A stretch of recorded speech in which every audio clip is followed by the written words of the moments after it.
صبح شام کی مسنون دعائیں. جو شخص صبح شام 100 مرتبہ سبحان اللہ و بحمدہ پڑھے، یعنی صرف اتنا، تو اللہ تعالیٰ اس کے تمام گناہ معاف فرما دیں گے، اگرچہ سمندر کی جھاگ کے برابر ہو. اس کی عادت کیسے ڈال سکتے ہیں آپ؟ کیونکہ مصروف ہے نا سب، تو اتنا وقت تو نہیں ہوگا کہ جا نماز پہ بیٹھ کے 100 دفعہ پڑھ کے پھر اٹھے. کوئی ایک خاص کام جو آپ کو روز کرنا ہے، تو اس خاص کام کے ساتھ آپ ایک خاص ذکر جو ہے وہ اپنا باندھ لیں. ایک تو ہے نا کہ ہر وقت کوئی بھی ذکر آپ کریں، لیکن یہ جو مخصوص اذکار بتائے گئے مخصوص اوقات میں کرنے کے، تو ان کا فائدہ جب ہی ہوتا ہے جب ہم ان کو اوقات کی پابندی کے ساتھ کرتے ہیں. اور اصل میں اس کے پیچھے حکمت بھی یہی ہے وقت بتانے کی، کہ پھر انسان اس میں مس نہیں کرتا. صبح ہوئی، اللہ کی یاد آئی، اور سنت کے مطابق جو آپ صلی اللہ علیہ وسلم نے بتایا وہ ذکر کرنا. ویسے تو آپ کوئی بھی کر سکتے ہیں، ہر ذکر میں فائدہ ہے، لیکن آپ کے نقش قدم پہ چلنا، جہاں آپ نے قدم رکھا وہیں پیچھے رکھنا، اس کا لطف ہی کچھ اور ہے.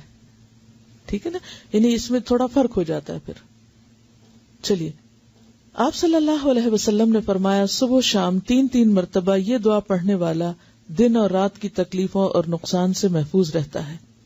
بسم اللہ الذی لا یضر مع اسمہ شیء فی الارض ولا فی السماء وہو السمیع العلیم. صبح شام اس اللہ تعالی کا نام لیتا ہوں جس کے نام کی وجہ سے زمین و آسمان کی کوئی چیز نقصان نہیں پہنچا سکتی، اور وہ سننے اور جاننے والا ہے. آپ صلی اللہ علیہ وسلم اس دعا کو بھی روزانہ صبح شام 3 مرتبہ پڑھتے تھے. اللہم عافنی فی بدنی، اللہم عافنی فی سمعی، اللہم عافنی فی بصری، لا الہ الا انت. اس دعا کو آپ صبح اور شام کے مثلا سنت کے بعد یا فرض کے بعد اگر مقرر کر لیں تو انشاءاللہ تعالی پھر بھولیں گے نہیں. اے اللہ میرے بدن میں عافیت عطا فرما، اے اللہ میری سماعت میں عافیت عطا فرما، یعنی میرے کان ٹھیک رکھ. اے اللہ میری بینائی میں عافیت عطا فرما. آپ کے سوا کوئی بھی معبود نہیں ہے، کیونکہ انسان کی جسمانی صحت اس کی عبادت کے لیے، اس کے کام کاج کے لیے، فرائض کی ادائیگی کے لیے بہت ضروری ہے. تو آپ صلی اللہ علیہ وسلم 3 بار صبح اور شام یہ پڑھتے تھے. اب ویسے تو آپ ایک بار بھی پڑھ سکتے ہیں، لیکن اصل سنت کیا ہے؟ پھر 3 بار پڑھنا. آپ صلی اللہ علیہ وسلم نے فرمایا کہ جو شخص سورہ اخلاص، سورہ فلق اور سورۃ الناس صبح شام 3 بار پڑھے گا تو وہ ہر قسم کی آفت سے محفوظ رہے گا. ترمذی کی روایت ہے. آپ صلی اللہ علیہ وسلم نے سیدہ فاطمہ رضی اللہ تعالی عنہا کو ہر صبح و شام یہ دعا مانگنے کا حکم دیا تھا، یعنی آپ نے اپنی بیٹی کو یہ دعا سکھائی تھی. یا حی یا قیوم برحمتک استغیث فاصلح لی شأنی کلہ ولا تکلنی الی نفسی طرفۃ عین. اے ہمیشہ زندہ اور قائم رہنے والے، آپ ہی کی رحمت کا واسطہ دے کر فریاد کرتا ہوں کہ میرے سب کاموں کو درست کر دیں اور مجھے میرے نفس کی طرف پلک جھپکنے کی دیر کے لیے بھی حوالے نہ کریں. اس کا کیا مطلب ہے؟ مجھے میرے نفس کے حوالے ایک پلک جھپکنے کی دیر بھی نہ کریں. کیوں؟ مجھے مسلسل اپنی حفاظت میں رکھیں، میں بھٹکنے نہ پاؤں. ومن یکفر بالطاغوت، تو طاغوت میں سب سے پہلے خود اپنا نفس آتا ہے. ان النفس لامارۃ بالسوء. اور اگر انسان اپنے نفس کی باتیں ماننے لگ جاتا تو کبھی بھی پھر وہ اللہ کی بات نہیں ماننے دیتا. تو انسان نفس کے حوالے ہوا نہیں اور پھسلا نہیں اور گیا نہیں. ٹھیک ہے، تو اس لیے یہ دعا بھی بہت اہم ہے اور بہت ضروری ہے. تو نفس کے حوالے ہونے کا مطلب کیا ہے؟ برائی کی طرف جانا.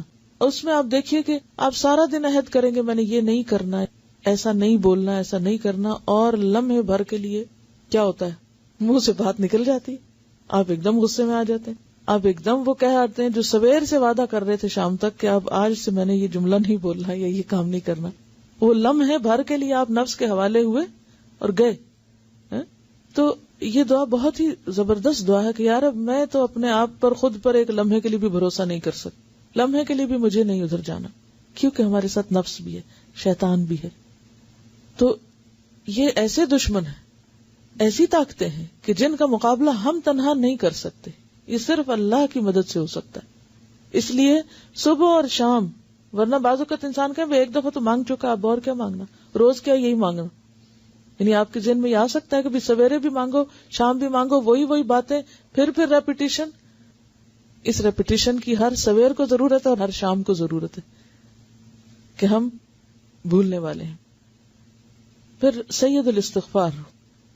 آپ صلی اللہ علیہ وسلم نے فرمایا جس نے صبح و شام صدق دل سے سید الاستغفار کو پڑھا اور اسی دن یا رات فوت ہو گیا تو وہ جنت میں داخل ہوگا. اب آپ دیکھیں اللہ تعالیٰ نے بخشش کے کتنے سامان کیے ہیں. ایک چیز کر لو، دوسری کر لو، تیسری کر لو. یعنی یہی اس کی رحمت ہے کہ اس نے چھوڑا نہیں بھٹکنے کے لیے، یا اللہ بندوں پہ ظلم نہیں کرتا. لیکن اگر بندے خود ہی غفلت کے شکار رہیں اور کسی بھی چیز سے فائدہ نہ اٹھائیں تو پھر جبر نہیں کرتا اللہ تعالیٰ. سید الاستغفار یہ ہے: اللہم انت ربی لا الہ الا انت خلقتنی وانا عبدک وانا علی عہدک ووعدک ما استطعت اعوذ بک من شر ما صنعت ابوء لک بنعمتک علی وابوء بذنبی فاغفر لی فانہ لا یغفر الذنوب الا انت. اے اللہ، آپ ہی میرے رب ہیں، آپ کے سوا کوئی عبادت کے لائق نہیں. آپ نے مجھ کو پیدا کیا ہے اور میں آپ کا بندہ ہوں، اور میں اپنی طاقت کے مطابق آپ سے کیے ہوئے عہد اور وعدے پہ قائم ہوں. میں اپنے برے اعمال کے وبال سے آپ کی پناہ چاہتا ہوں. میں آپ کی نعمتوں کا اقرار کرتا ہوں، یعنی جو بھی آپ نے نعمتیں مجھ پر کی ہیں ان سب کا اعتراف کرتا ہوں، اور اپنے گناہوں کا بھی اعتراف کرتا ہوں. یعنی ایک طرف تو نے مجھے اتنا کچھ دیا اور دوسری طرف میرے گناہوں کے ڈھیر ہیں. آپ میرے گناہوں کو معاف فرما دیجئے، کیونکہ آپ کے سوا کوئی بھی گناہوں کو معاف نہیں کر سکتا.